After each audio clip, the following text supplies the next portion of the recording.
Own people, dude. My 16-year-old just found out that his dad isn't his real dad anymore because of my bitter sister. She claims it's for his own good. But in what way is that for his own good?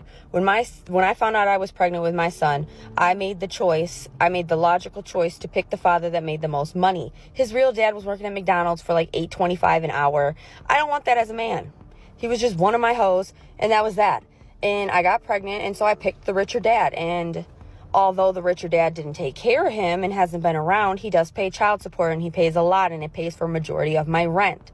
Well, my sister never liked that, and I finally let her have my son thinking I could trust.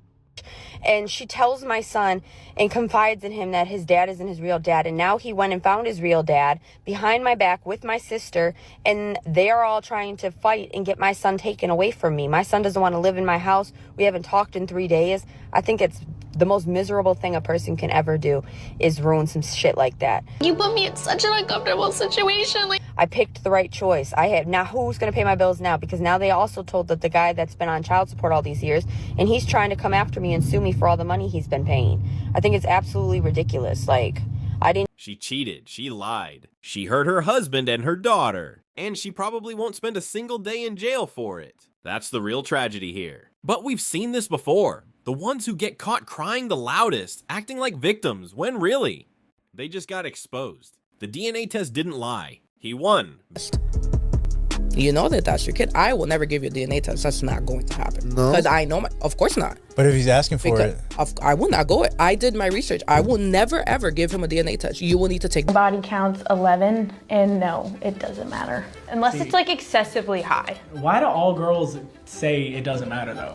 Because it obviously matters to a point. There's got to be a point where you're like, all right, nah. That's what I'm saying. If it's like. So where's your cutoff point? When you're like, I'd say like down. 40 for 40? a guy. Okay, what about a girl? Girls can do what they want. They can have as many bodies as they say. What about you? What's your personal beliefs on that? I would like to not exceed 25 before I get married. When do you plan on getting married? I don't know. I'm not even anywhere close to a relationship, so I can't. If men didn't exist, there'd be no war, there'd be fewer crimes, there'd be less violence, there'd be fewer billionaires. It strikes me as funny that the majority of individuals that make this type of content that think that the world would be so much better without men are obviously not students of history or the human condition. There'd be less homelessness, there'd be equal pay, there'd be less oppression, there'd be less poverty, there'd be universal health care. All the money used to fund the military would instead contribute to free education. Sadly, it is often the most uninformed individuals that often speak the loudest. Affordable housing, livable wages, and environmental efforts. Period products would be free. There'd be no need for birth control and all of its side effects. There'd be no need for women's rights or Me Too movements. It's amazing how blind a person can be when they actually believe that men are the root of all evil, and seemingly they don't think that women can do any wrong. There'd be no abortion debate. Toilet seats would never be left up. There'd be more self-love. There'd be less body shaming. What? More self-love and less body shaming if men didn't exist?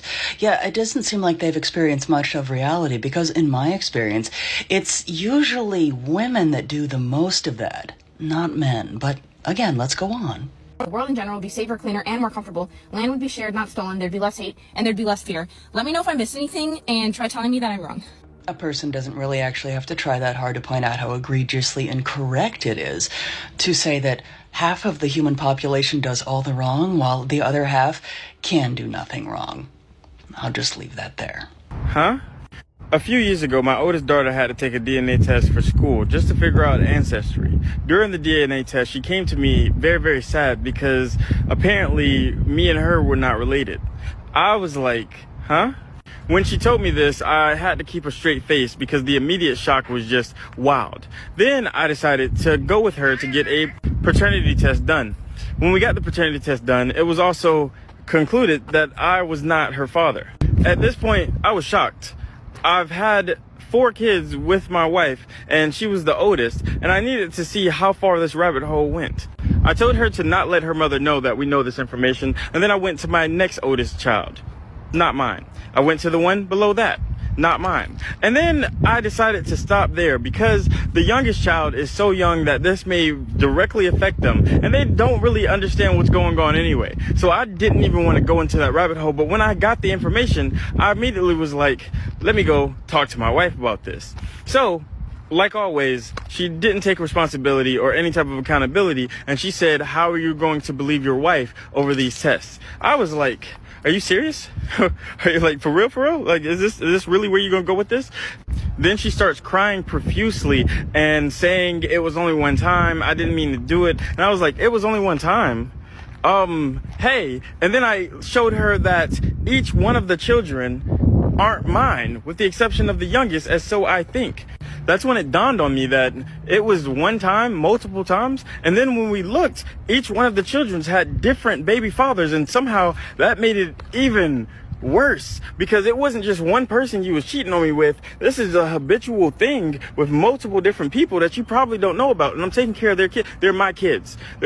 I've raised each and every one of them from a super young age, and they stood by me through this whole situation.